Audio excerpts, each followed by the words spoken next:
He researched the lab chief who ran Russia's doping program, the founder of the enhanced games, and the amateurs who were quietly, low-key injecting EPO into their 40s. And here's what he found out. Welcome to the Roadman Podcast.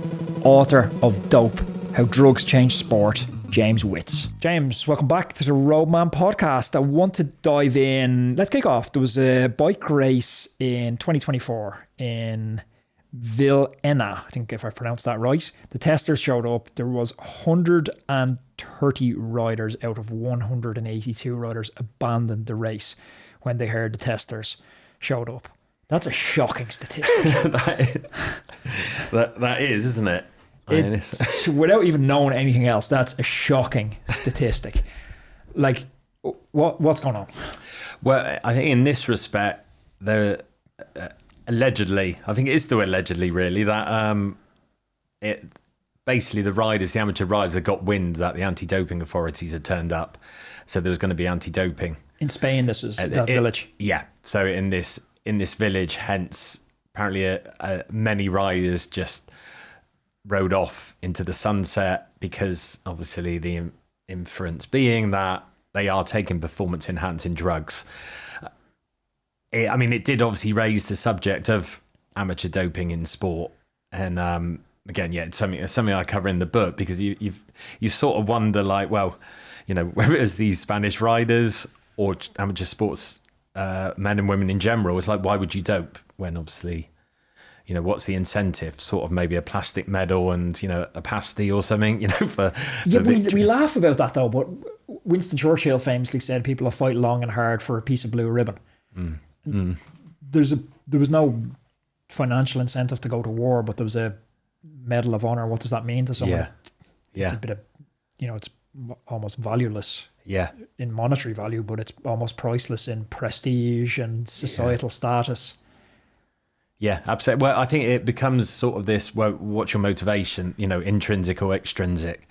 And actually, most people's probably really are intrinsic, is like it comes from within. And I think certainly in the doping sphere, in the recreational athlete world, there's probably a tribal and pride element to this. Yeah, and I think let's put a pin in this idea for a second, because I want to come back to this one, that there's almost a hybrid now between pro and amateur, where we have gravel, where we do have big financial incentives, but it's still they're not quite subjected to the same rigors as the World Tour. Most of the gravel guys won't be on whereabouts. So this is an area I think that's just rife for doping at the moment. But I want to put a pin in that, and I want to talk about that idea of 130 out of 182 riders dropping out. I recently had a post on social media about testosterone, and I was shocked at the responses underneath. I think the post was something along the lines of, taking testosterone if you're a masters athlete is cheating. And the justification, the amount of people that would openly say they're taking testosterone, but the justifications for taking testosterone, it's just like, well, my doctor prescribed it, it's somehow justified because the doctor's prescribed that it's all I'm doing is restoring myself to parity. And it's like, I couldn't really get my head around it. The whole idea of a master's category is an acknowledgement that biological conditioning declines with age, and that me and you compete against each other at roughly the same age because we're both experiencing the same biological decline, and we're peer on peer now, seeing who's able to manage that decline the best. The idea of artificially putting myself back to the position I was before the decline, with the argument of, I'm just restoring my natural levels, for me it's just definitionally against the spirit of sport, and exactly why we have the World Anti-Doping Code. But so many masters riders feel like testosterone isn't cheating. Absolutely. And I mean, there's certainly, I guess, again, a grey area there that they might be going to see, and I know this can be common in America, the anti-aging clinics of, like, you see a physician and your testosterone, they'll be going for performance reasons. Basically, they won't be going for health reasons, which testosterone can, if you get a boost of, I'm 49 now, so I'm sure mine are, through the floor. So, but just through an energy level, getting by in the day, it could have its benefits. But there's definitely tales of Gran Fondo riders, just sort of tapping up testosterone. But again, it goes back to this normalization And I think partly it's where we are in a pharmaceutical Western world anyway. And some people just now perceive it as a norm. There was one bloke, the USADA chap, this Dan Burke, who's intelligence and investigations I mentioned in part 1. He was saying they banned this American athlete. He was a keen runner stroke triathlete. And he was selling peptides and all this. And this athlete just did not know they were banned. You know, it was sort of an anathema to him because that was his world. Him taking peptides was as normal as taking a vitamin C tablet because you feel a little under the weather. And I think this is maybe where there's a weakness in the World Anti-Doping Code, that we talk about at top in part 1, we spoke about whereabouts, we spoke about strict liability, the idea of if there's any substance in my body, no matter how it got there, I have a responsibility for how it got there, and I need to now prove how it got there. That's a pretty onerous burden to now put on an amateur athlete that's going traveling anywhere in the world and could take in meat which is, you know, infused with clenbuterol or any other number of hormones, that buying protein powder in their local gym because it's a little bit cheaper, and we're putting the exact same standard on amateur athletes.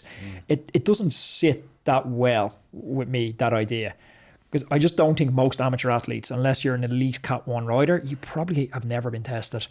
You probably have very little recognition of what's on the World Anti-Doping Code. You know, I know when I was on Whereabouts, I have the app, and as soon as I'm worried if I'm taking a food, I'm scanning it on the app and seeing if it's legit or I shouldn't be taking it. Most amateurs don't have an app downloaded. They've no awareness of what's legal and what's illegal. Yeah. And then you have, you know, influencer culture, longevity culture, pushing GLP-1s, peptides, a whole wave of new health and longevity supplements. I think there is just a naivety along a lot of people going, I actually didn't even know any of that was, I didn't even know the World Anti-Doping Code was a thing. Yeah, I mean, you've definitely got a point. I do also, on the flip side, I think there are clearly, you know, recreational athletes who know better, shall we say. Interviewed a chap called Joe Papp, who I'm sure you've heard of. Now, he testified against Lance Armstrong, so he goes back to the 2000s. He was a professional rider. He got caught taking EPO and a stack of drugs. But, you know, Joe cranked it up that soon after he actually got caught dealing performance-enhancing drugs. So, high on the on supply. I was going to say he turned that dial to 11. But he, when I interviewed him, he said he might have had, you know, bearing in mind this was 20 years ago, so it wasn't as accessible to go on Telegram and order XYZ. Yeah. But he was saying he had 200 clients, for want of a better word, and he said probably 80% of them were amateur athletes, ostensibly really sort of, you know, road riding, triathlon and running. So I agree. I think there's certainly, as the WADA code has ballooned, which is seemingly tied in with this longevity movement, that there are substances people will be taking, they wouldn't have a clue. But there's also obviously a batch of people who just want to go faster. Yeah. I think they're slightly different arguments, aren't they? I think there's maybe more of an onus on the national governing bodies to educate license holders and say, hey, here's the list of banned substances. There is an onus on you. If you're going to race a bike, spirit of sport, all this, there is an onus on you. Here's the list. And then we have that, like, I think you used the term, it's a bit of a grey area. I don't really think it's that much of a grey area in a lot of ways. I think it's a black and white area because we have the list. And it's like, well, testosterone's on the list. Yeah. The debate maybe is, should it be on the list? Because we've the 3-tier test of, you know, is it harmful to health? Is it, I'd say testosterone, if you're low on testosterone, it's not harmful to health. Yeah. Is it performance enhancing? It is performance enhancing, but does that alone mean it should be banned? No, because carbohydrates aren't banned. Is it against the spirit of sport? I don't know if your doctor's recommending it and saying you're going to be healthier, you're going to be happier, you're going to have better libido, productivity, you know, you're going to be a better father, husband with it. Yeah. Is that against the spirit of sport? I don't know. It's a difficult one. But I think once it is on that list, though, you can debate whether it should be on the list or not, but there's no debate if it's a grey area because there's no amount of testosterone which you're allowed to take under the current rules. It's just cheating. Yeah, absolutely. But I mean, I'm going back to like the health issue. I think again, a bigger issue is the sort of health, and you know, it sounds like I'm like looking after the children. But I interviewed this one chap Josh Torrance, who's he used to work at the Bristol Drug Centre, so I'm sort of from around that way in Bristol, and he said that one of the best things there's been for saving lives, really, for people who are addicted to this performance enhancing drugs, street drugs, is the free needle swap scheme. So you're not getting the sort of heroin addicts sharing needles, then getting AIDS and hepatitis. But he sort of said they knew they were obviously going to get a lot of people from the streets coming in to get the free needles. What they hadn't vouched for was the young gym goers. Seriously? Who were coming in. Yeah, just thinking, well, we can get our free needles to sort of shoot up with our, do our steroids and testosterone. So, yeah, and he was quite shocked by that. He said you just get them coming in, obviously, with their acne back. And I mean, again, it's an aside, I cover it in the book, but this whole world isn't just performance enhancing, it's image enhancing as well. And actually there is a crossover with sport. I mean, Shane Warne famously got banned for taking a performance enhancing drug because his mum said he looked a bit puffy on the TV. So he took some weight cutting drug. I love that, blame your ma. But so what's, I think testosterone has been a huge problem in masters athletes. Do we have an idea as to how deep that goes? Is there data on how many masters athletes are potentially doping? There's not really, because a lot of the times actually when it's an amateur athlete, certainly the anti-doping agencies, I don't think they're at liberty to actually have to say who it sort of is. I mean, as an aside, I live actually just outside Bristol, and it's quite a small seaside town of Clevedon. I was like, two of the amateurs who came up were from Clevedon, these rugby players. I was like, well, that's, I thought there were two, very muscular men just walking down the seaside, but there's not particularly figures out there. They don't, and they also don't really differentiate how many amateurs they might test. I think they tend to group it in as like, we do it by sport. Okay. So they won't say, we tested down at the Fred Whitten Challenge or whatever this weekend. Yeah. So the figures are a bit low. I mean, but I was, there were so many stories online. Grand Fondos especially seem to keep coming out at like, you've just got another 52-year-old has been tested positive for testosterone. But like you say, it's how much is premeditated and how much is naivety and unawareness. Well, the Cirque report, I'm quoting from it, it literally says it's becoming an endemic of amateur doping. Yeah. I don't know what an endemic is, but it sounds like a lot of people. Well, and the CERT report was a few years ago now. And I think since then, again, this is what enhanced, without sounding like a scratch record, that's what they're trying to jump upon, is that this is becoming more normalised. And well, Masters just feels like it almost is enhanced now. Like I remember chatting to Aaron DeSouza, the founder of the Enhanced Games, and he was talking about how normalised GLP-1 is. He's like, I went out for dinner the other night and like 9 of my 10 friends were all on GLP-1. Wow. And I was like, mate, you need to audit your friends here. Like, 9 of your mates out of 10 are on, 90% of your mates are on GLP-1s. You need to get a few more steps in, It's going to be a very dull dinner, isn't it? Yeah, it's like, but GLP-1, Ozempic, Monero, all these, they're becoming a shortcut. I have my own theory on it. I don't necessarily... I think it's like... You get the podium without getting the work to get to the podium. You get the 6-pack without doing the gym work. And kind of my hot take on it is, I'm actually not sure those people want the 6-pack. I think they want to become the type of person that's disciplined enough to go to the gym 6 days a week and have a calorie controlled diet.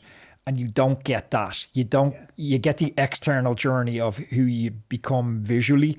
You don't get the internal journey of how you change in the process. And I think that's what they're looking for. I think you're going to have a lot of people that are a little bit hollow from the results they're going to get from Ozempic and GLP-1. Because they're not becoming the athletes they think they are. Being an athlete, it's a series of habits. It's not an output. It's not an outcome. It's not standing on a podium. It's kitting up in the shit weather all through 6 days a week, all through winter. You don't take a tablet and become that. You can't be, you can't be a part-time savage. No, absolutely. And the thing is, I could apply that to like my job. I write basically for various outlets, have done for years. And I've probably written enough now that once I've interviewed a couple people, because ultimately my job, I feel I'm, putting the jigsaw together. So I speak to people who are far more intelligent than me, these experts, and try and make it user friendly, accessible for more people, some of these sports science subjects, I could probably put it into AI and say, here's my interview, with 2 or 3 people, do it in the style of James Witts, 2,000 words, go and watch, I don't know, Loose Women for an hour or 2, come back, send the piece. And it's like, yep, there you go. But it's like, well, where's the value? It didn't change you is the thing. No. It's like a man never walks in the same river twice because it's never the same river and it's never the same man. Yeah. You don't become different in the process. And I think in every piece you write and every training ride I do, you become a slightly different person for virtue of just gone on that journey. Yeah, absolutely. And I think with these weight loss drugs, that example is they are... it's a shortcut to what they obviously have a benefit if you're, in a clinical sense. I think if people really are dangerously obese, but you're not changing the mentality, are you? You're not teaching someone. Are they banned? Are they on the banned list? They're on the monitoring list now, I think. Yeah. So they're a peptide, aren't they? Yes. They are. I think I might have to double check that. Maybe there's different brands and different categories. But I think I'm pretty sure, someone will fact check me in the comments, but I'm pretty sure Ozempic is in the peptide category. Well, it basically there's one of the anti-doping experts I've spoken to. He was like, he just wants them banned outright or straight on the WADA code, because he said, well, it's obviously, in cycling, these weight, light sports, or that. Obviously, weight matters. It's like you're in a sport where disordered eating isn't unusual anyway. At I don't see how they work. Let me unpack that, because we were in the Tyler Hamilton, Lance Armstrong era where lighter is better. I spoke to Tyler Hamilton about drinking fizzy water and sleeping pills for the rest of the day was his diet to get light. Right. And looking back on that era, parking the doping of that era, what we did get to see was maybe not the best riders. We got to see the riders who were best adapted to underfueling. Now we're seeing a totally different era where we're seeing who's able to take on massive amounts of carbohydrates. And we're seeing maybe the limits of performance at the moment. It'll be stretched again with the likes of lactate, which we talked about. Yeah. But Ozempic seems to work on impulse control and limiting calories. Yeah. And it's like, the game's about eating more, not about eating less. Yeah. Like, it's the rider who can, it's the Pedersen, I spoke to Mads Pedersen's coach, Matthias Reck, and it's the amount of food these guys are getting through because of the power they're able to produce. And the real aha moment I had in this was, zones are relative, but power is absolute. Like, if me and you go out for a 2-hour zone 2 ride, maybe you haven't been training much lately and your 2-hour zone 2 is at 120 watts. Yeah. Maybe I've been training a lot. My 2-hour zone 2 ride, it's at 250 watts. Yeah. I've twice the calorie need that you have on the same 2-hour ride because the power is absolute. Yeah. So the game is all about how many calories can you take in to increase the power, which has more calorie need, which results in more power. And it's this, piece of clay rolling down the hill, which is just gathering more and more clay. Yeah. I don't see how Ozempic or any of the GLP-1s interact with that and fit into this new world for high performance. Well, you're right. It does seem like it's actually a drug for times gone by, doesn't it? I spoke to people, they were like, well, actually they could see it, well, they know it's being used at the Paris Olympics. They sort of stuff was coming up in samples, but yeah, it's fine in as much as obviously it's not banned. They could see it being used in cycles sort of off season, but again, in the modern age, it's not like the Jan Ulrich, where, or like Ricky Hatton in boxing, where as soon as you stop competing, you're eating pasties and piling on the weight. But I mean, I know what you're saying about, they're taking loads of calories, and on the bike, calories has gone up. They're still really slim, aren't they? At the end of the day, to be really good, Vingegaard is still 60 kilograms, or there's still a lightness there, and I think he's probably eating 7,000 calories a day. Yeah, it's true. It's true. So, whether it is just they'll reserve it for the off season, or whether it is a blanket sort of like, it's a weight based sport. If they want to cut calories, and maybe they're not looking into it enough, because actually there's clear evidence now that they're not. It's not actually just completely cutting fat, is it? You're cutting muscle mass, which would be another reason, obviously, not to take it in cycling. So, what's your honest read? Parking what's actually on the list. What's your honest read on where preparation ends and where doping begins. Because some of the stuff like, ibuprofen before a ride, we've seen that as tramadol a while ago. Nicholas Roach had a brilliant piece with Paul Kimmage where he spoke about the routine use of tramadol in their Team Sky. It was prescribed what to take, when to take. Right. How long before the time trial you're taking tramadol, dosage that each rider was taking. Yeah. Now we're into an era of beetroot shots, broccoli shots, DHEA, caffeine. Where do you think that preparation ends and where doping begins? Not with the current line, because it's easy to point it and go, well, anything on that list is dope and anything's not. But do you have a read on what you feel is legal and illegal? That's such an unfair question. There's no conclusion to the book. But again, I know there is that, it's so muddy, those waters. I guess anything that you feel a medicine, I guess, feels that, like you said, tramadol in this case. I've featured research, I think it was ibuprofen, and they did research at the ultra running event in Chamonix at the UTMB to just see actually how many of the runners are taking ibuprofen. But as some of the stats come out with the surveys, they can be so vague or dishonest, people saying whether they've taken prohibited substances, what they've taken, that actually they came up with this novel method. Actually, they measured the urine. So people went for a wee, showed their race number, and, the amount of people taking painkillers at this event was staggering, like over 50%, but also not unusual. But so it's clearly prevalent, but it feels like, well, that, in this case, for example, ibuprofen can be damaging, can't it? Whereas beetroot shots, apart from turning your urine a sort of darker shade of purple, you don't feel there is a health detriment to that. It's tricky, isn't it? It is tricky. I mean, I think some things are clearer than others. I guess, again, it comes back to that harm to health aspect. It's like, if you take a huge amount of steroid, that presumably could have permanent gene damage, whereas a huge amount of carb drink, you put on a few calories, you might vomit it up. There shouldn't be a long lasting damage. What do you think is the human cost of this doping? It's like we rehabilitate criminals that even go to jail, that are charged with the most heinous crimes. They're offered some level of counselling. Yeah. Sport doesn't seem to have that mechanism of empathy built into it. It's like you're caught for something. Do we have any duty of care to these dopers, or is it like you cheated, get out? I think we do. And actually, I do feature a chapter on mental health, and I spoke to sort of experts over at, I think it was Bern University, and they've undertaken studies into, just that really. It's like, these people are seen as the devil incarnate if you sort of take a prohibited substance. Regardless of what they take, is it the same treatment if someone takes EPR for masters, gets popped for testosterone?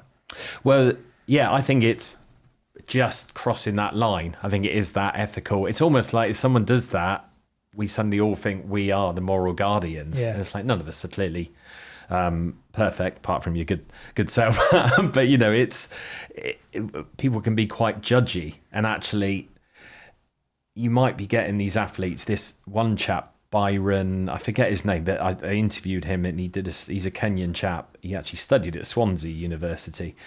He's based in America now, but he did. It was a very rare study actually into the mental health implications of testing positive for substances, because as you can imagine, people don't particularly want to open up too much.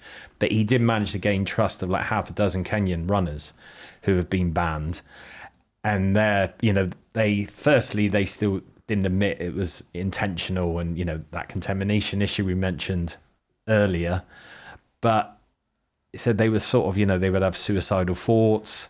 The stat I have here, and maybe you can fact check me on it, I seen from this study was 7 out of 10 sanctioned athletes describe suicidal thoughts. And that's it. They are sort of left because there's no duty of care after, because I mean, this researcher, he did say he gets budgets aren't endless, and you tend to put budgets more into creating an athlete rather than rehabilitating them after. But it feels there should be a duty of care there, because these aren't, often it's not in isolation. In the example of the Kenyan athletes, David Howman, who was a head of the athletics integrity unit, who used to be head of WADA for many years, he was saying you shouldn't just be banning the athlete, you should be banning 20 people around them. You know, you might have a 19-year-old athlete who's, you know, in this, you know, let's create the stereotype, but, you know, just their family and team around them rely upon suddenly, you know, winning a pretty second-tier event in America, winning 10 grand. It could change them forever. So it's not just the pressure. I spoke to Tyler Hamilton about this, and I was saying, like, Tyler Hamilton was, you know, and not to excuse him, but he was a young adult. Like, if you think back to when you were, I can't remember what age he was, but he's early 20s. You think back to when you're 24, 25. Yeah. You think you're an adult. You're a kid. Yeah. You'd still, your brain's not even fully formed. You don't know what you're doing. You're making stupid decisions. Not to excuse his stuff, but there was adults in the room. There was, even a step further than that, there was professionals in the room. There's lawyers there. There's doctors there who've signed legal codes of conduct, duty of care. So there's multiple breaches of duty of care from adult professionals to enable that. There's financial backers to pay for these systems. Like at Phonak, they were running like a full team van with centrifuges for spinning blood, everything. This was a complicated mobile laboratory with multiple couriers, you know, people funding this. And so this system that enables the doping, it's multifaceted, many people there, different layers to it. And when the athlete gets caught, he takes 100% sole responsibility for it. And the doctor goes on to work with the next generation of athletes. The lawyer goes on to work with the next generation of athletes. There's something just not fair about that. No, not at all. And you're right. I mean, I've, you know, our children are quite grown up now. My son's like 22 and daughter's 27. You know, my son, you know, he's a cocky devil, but, you know, Harry would think he knows loads, and he does. He's a clever lad, but he's only got 20 years of experience of his brain sort of developing, and you are still reliant on experts around you. So I think that there does need to be a duty of care with this, and that's not some sort of, you know, huge left wing sort of liberal light. It's like, but this is part of the system. These are the people you're watching, and, you know, you're spending your leisure time. And wasn't there the rugby league player, was it Terry Newton, that took his own life like months after getting banned? Yeah. I think he was the first. Was he the first to test positive? I think it was human growth hormone. But that was a really sad case. I mean, he'd had mental health issues, and I think this layered it on top. And he sadly committed suicide. Antonio Pettigrew, American runner, I think it was 400 meters, and he tested positive. He committed suicide in the car, in his car. But it was interesting, the representation of these crimes of taking drugs, how they're, you know, in the media. It's like, even when Pettigrew died, it was like drugs cheat, commit suicide sort of thing. So it's like there's no sort of empathy in life, or in this case, death. You know, it's like, no, you've forever sinned. It seems like you're saying, like, there is a line there, and once you cross that line, it becomes us versus them. What stood out for me about the new POC Amidal is that POC haven't just made another cycling helmet. They've brought together aerodynamic performance, cooling, visibility, and the safety thinking that they're known for into something that looks sleek and feels properly designed for real-world riding. I've trusted POC helmets for years, and honestly, they've made a difference to me on more occasions than I care to remember. So with the Amidal, what I like is that same focus on protection, but in a helmet that's built for fast road riding too. But the really clever detail is the integrated rear nog light. POC and Nog have developed a bespoke light specifically for this helmet, and honestly, it just makes so much sense. Because visibility is one of the biggest safety factors for anyone riding on open roads, especially early morning riding, winter training blocks, or busy urban riding. Having a light integrated into the helmet means you're more noticeable to traffic from higher up in the driver's eye line. I never head out for a training ride without a rear light. It's just become a non-negotiable for me. And with the Amidal, POC have integrated one in a way that feels clean, practical, and genuinely useful. Head over to poc.com, that's POC.com, and have a look at the new Amidal. But what I've thought interesting with the amateurs who've openly said in our, you know, social media posts that are taking testosterone and saying they're bike racing, it's like, this is bizarre, but the moralising that goes on to justify the cheating. Right, okay. It's like they're trying to almost muddy that line and go, well, it's not us versus them because I'm still part of the clean group, but here's the reasons why I had to step across the line. I thought that's really interesting as well. But that's got to be, if people are willing to come out and say that internal conflict in their head, that must be burning loud at night. Well, it's the thing is, humans are complex, aren't they? I interviewed one of the best interviewees for the book, and as I said earlier, actually trying to interview someone who has been banned for taking drugs is pretty tricky when you're a journalist knocking on their door. But an Ironman triathlete called Colin Chartier, and he'd enjoyed the most successful season of his life. He was, in a way, you'd probably term him like a journeyman triathlete, as you would in golf. Sort of, he'd had a good career, but not stardom, and he won quite a lot of money this year. But he didn't do well at Ironman Hawaii, which is the World Championships, the pinnacle of the sport. I think it was 2023, a couple of years ago. And he does insist he didn't start taking drugs till after. But he was a very interesting interview, because it's like, it didn't add up that you're saying you didn't take drugs to win. You took it after. And he said, yeah, but he had such a disappointment. And he said he's always wanted stuff there and now. He'll put the work in. But he, again, how much do you believe someone who's, shown they're a cheat? But that said, why would they lie when they've already admitted that, held hands up, wouldn't a tainted burrito, it was EPO. But he was saying, actually, he didn't like himself, basically, the identity he created in Ironman. It was like there was a lot of negativity, just bound in him training. And he said he was much better when he was training in a group. He felt that was more actually of a performance stimulus than when he started taking drugs and he was off, just training on his own. Yeah. He said he didn't feel actually it gave him wings, perhaps like it did in the group, as an aside. But yeah, he felt it was self-sabotage, because he felt he didn't particularly like who he was, and the doping control officer came knocking. And he sort of said it showed up in his blood, because he wasn't very good at self-administrating the EPO. And he said he used the wrong needles. He didn't get the vein, so it was a longer half-life. Yeah, some of them aren't the smartest lads in the world. Remember Ricardo Rico tried to transfuse his own blood back into him without any anticoagulant, and I think he had kidney shutdown and nearly died. Yeah. But how do you... I suppose this is the big question for all cycling fans. You know a lot more about doping, cheating, than I'll never know, than any of our listeners will most likely ever know.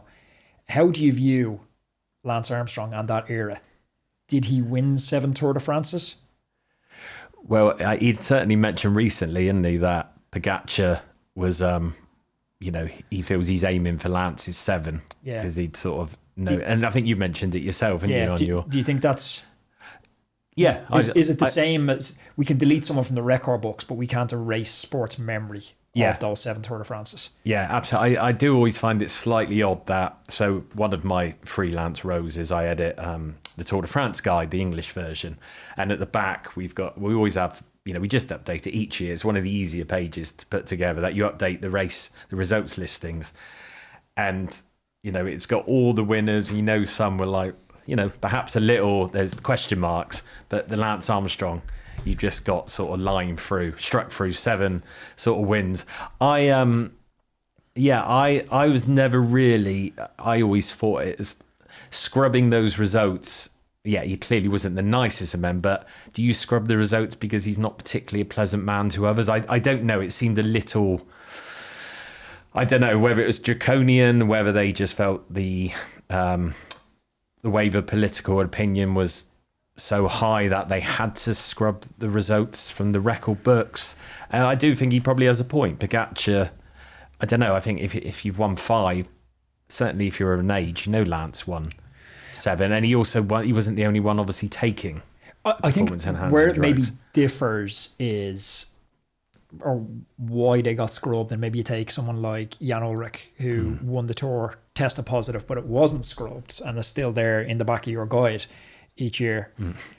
It's the type of evidence they gathered against Armstrong. It was human testimony, and that doesn't fade. So, they got Mike Barry, Christian Van der Velde, the teammates, Jonathan Waters, all stood up and testified against them. And that human testimony doesn't fade in the same way that a sample does.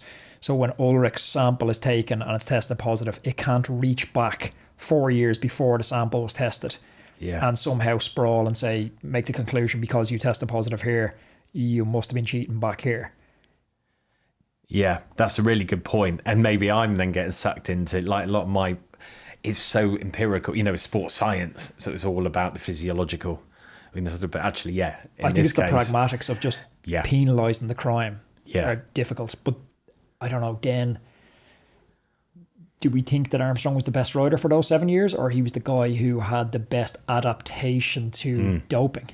Was there a rider? Because what we know about it now, like, if your hemocrit's naturally sitting 47, 48, 49 and you take EPO, you're not getting as much of a bang if your hemocrit, like if you're a World Tour rider and you've made it into the World Tour with a hemocrit at 39 and now you take EPO and it's bumping you up to 50, that's a big jump from 39 to 50. 47 to 50 is obviously not the same jump.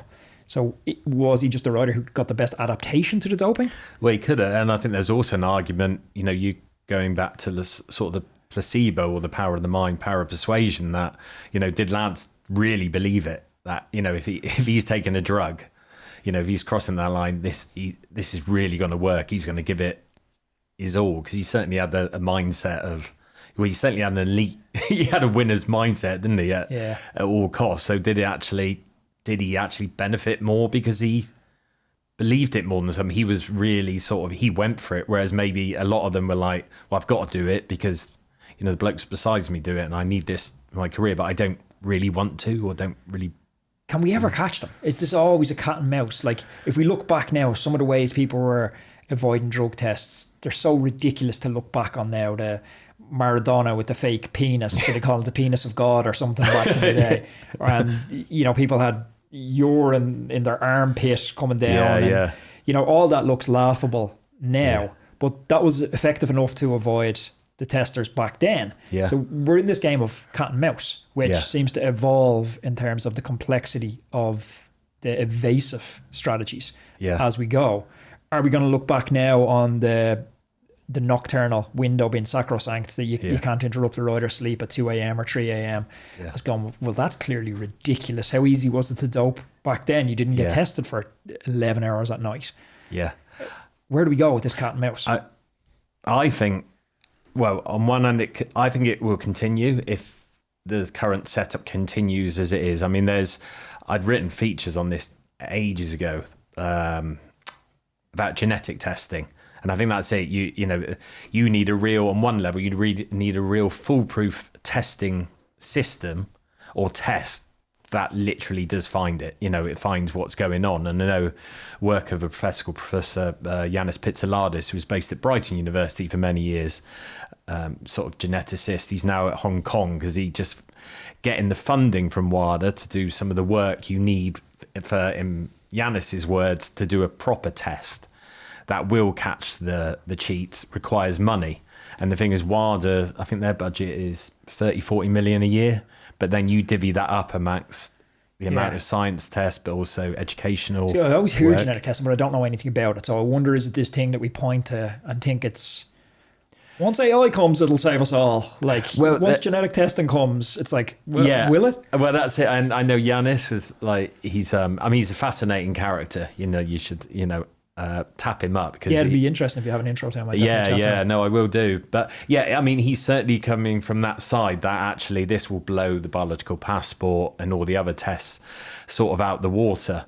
And I think on the physiological side, I think it does need that. I think the biological passport has done actually a really good job since that was brought in. Was it typically it was in cycling first 2008 and then 2009 other sports rolled it out. But there's clear blind spots, and all these tests cost a lot of money. So I think the cat and mouse will continue, partly as well through the political will, of like, that part of the problem with anti-doping is you've got the money a lot of the time is coming from the same people who are promoting the sport. So you've got the same people promoting and policing the sport. There's an inherent conflict there, isn't there? It's like no one wants, in the football, they wouldn't really want Lionel Messi to test positive for XYZ when he's like, sort of. Do you think the answer lies more in that manipulating the incentive? So riders make a bunch of cash now. The top riders making, maybe 10 mil a year when you put in all endorsements and stuff. Yeah. Do you nearly need to go the way crime had to go back in the 90s, where someone gets caught for a crime, you have deeper tentacles that can reach back into their history for, we call it here, Proceeds of Crime Act. So you can start to take assets back, forfeiture of houses, bank accounts, jewelry. If somebody gets caught for doping, is a lifetime ban and a forfeiture of all assets. The consequences of getting caught need to be so ridiculously grave that it becomes unthinkable. Like, I always think about this with mobile phones. Mobile phones, we're so distracted in the car. The number of cycling fatalities are, black and white to see. They're on the rise. The idea of having a mobile phone is like you ride past any car and you can see when they're at the traffic lights, people are scrolling. But if the penalty for using a mobile phone became so ridiculous, you get caught once, it's a lifetime driving ban. Then it's not like, I'm not going to risk having my phone even in the glove compartment, because I don't want it to be seen that like maybe he was on his phone. That's getting locked in the boot. I'm not getting near it. So it becomes so unthinkable for me to sit in the driver's seat and have a phone at arm's length that I just lock it in the boot and it's not anywhere near me. Do we need to go to a crude approach like that? You're going to catch some innocent people in that. Your Lizzie Banks is going to get caught and there's going to be victims. But is there a greater good argument? Definitely. I think that could definitely be one element, that commercial side, and especially that has been one of the developments, positive evolutions of in the anti-doping toolbox, is the storage of, like, they are storing samples, a lot of samples for 10 years. And actually there's been a lot of athletes who have been caught retrospectively now, a lot actually for London Olympics back in 2012, because as the anti-testing, as their equipment sort of evolved and sensitivities have improved, and I think that would definitely be an element to it. I mean, it's interesting, that idea of a life ban, isn't it? Because in one way it feels like, well, that's obvious actually, there shouldn't be any 2-4 year ban, especially when you look at steroids, and there's so many studies out there now that once steroids have done their work, that work remains, so it changes the nuclei. So you could, I think the analogy I might use in the book, and I love Spinal Tap, and it was always like, if you've taken steroids, you've changed your dial to 11, so even when you stopped, that upper ceiling is still 11. But it's a split timeline moment. The moment you take those steroids, there's the version of you become and the other path that you're on, because also you get access to opportunity by virtue of taking those steroids. You're a U23 rider who you're on the cusp of making it, not making it. You take the steroids, you win a big race.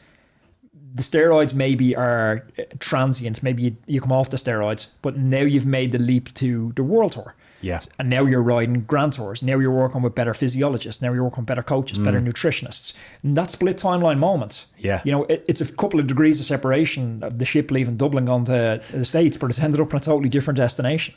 And that's a really good point. I think one of the criticisms of the current setup in professional cycling is actually the biological passport, I think, is just for World Tour and Pro. So Conti, through restrictions, budgets, they're not on the passport. That's not sort of mandatory. So obviously that could be a green light for many. The incentive to dope at Conti is insane. Like, if you're coming from, as a lot of these riders are, impoverished economic countries, you don't care about a 4-year ban. It's like, I'm gonna roll my dice here. Maybe I got a World Tour contract, which is a low World Tour contract is mid 6 figures these days. And so you're like, I'm gonna roll my dice, or I'm going back to live in Medellin, and going back to live in these socioeconomic lesser developed areas. It's like, why would you not? You'd be crazy not to roll the dice. Absolutely. And the thing, like, looking at the stats, I think from the MPCC, is it the Movement for Credible Cycling, that I think 70-80% of the positive analytical findings last year tended to be Conti riders. I mean, cycling is down to about 10th, I think, in the actual these rankings. I think athletics might be number one. I mean, it's number one you don't want to have for the amount of positive tests. But it does tend to be Conti riders, which then, it raises that, as a side, a separate point. It's like, well, if Conti riders are testing positive and drugs have so much effect, are they not doing it higher up? But like you've so eloquently said, it's like, well, yeah, it actually, if it gives you a step up, and then you've got access to other stuff, which we do know works, the nutrition, the better gear, the better training, the more specific training. There's this thing that happens when you start taking your training seriously. At first, it's simple. You ride, you work hard, you hope you're getting fitter. But then the questions start to stack up.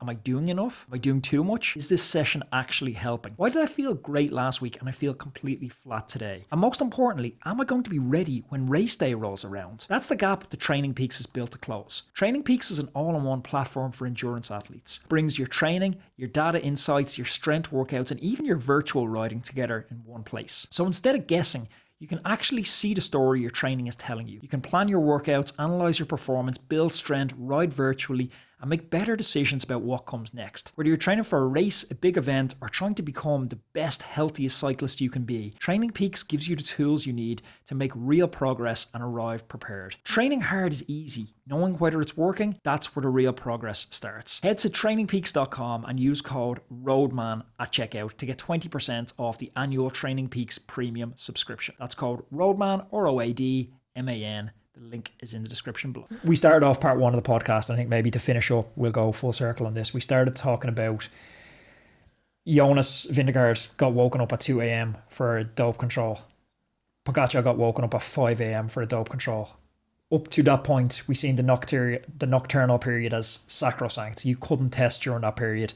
Because riders knew it was sacrosanct, they exploited it.